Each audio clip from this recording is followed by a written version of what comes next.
Hi everybody, Bob Gall with the latest edition of Subrogation Simplified. This is a first episode of 2021. Thought we'd start out with goal setting and trying to prioritize our work.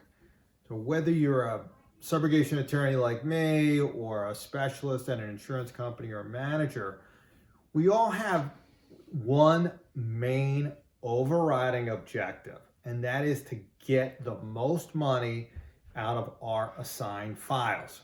So at the end of the year, whether me as an attorney or you as an adjuster or manager, you're going to be evaluated by how much money you recover.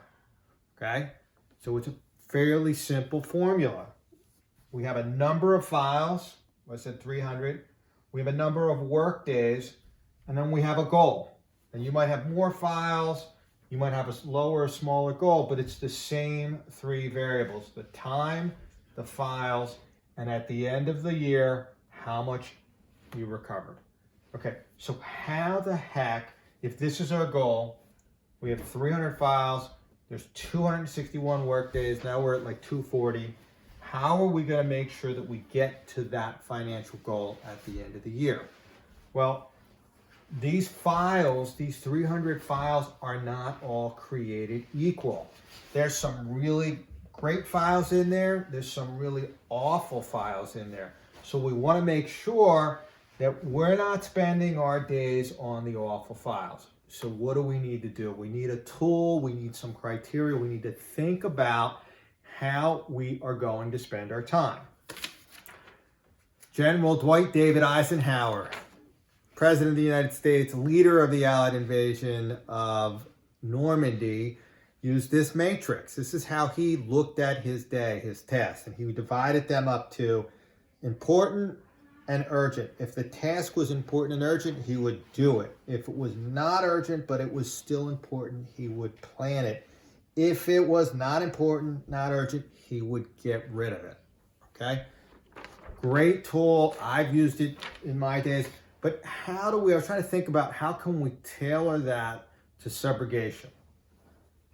So we came up with, instead of the Eisenhower matrix, don't look at my liquor, we have the subrogation matrix, right? So our criteria might be a little bit different. If we're going to look at those 300 cases and make sure that we're working on the ones that we're going to get the greatest of dollars recovered, we want to categorize and prioritize those cases.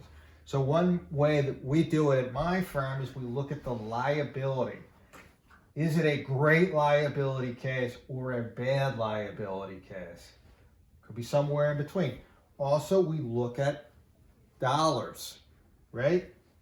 Is it a huge $10 million claim? If so, that could be a giant recovery. That could be our year. The whole year could be made on that one case. So we want to spend more time. So if it's a great liability and it's a lot of money, you want to prioritize that case. If it's a small dollar value case and it's bad liability, we want to eliminate. We want to start categorizing those files and eliminating, de-emphasizing the bad, low dollar value cases and emphasizing and prioritizing the great liability and high dollar value cases.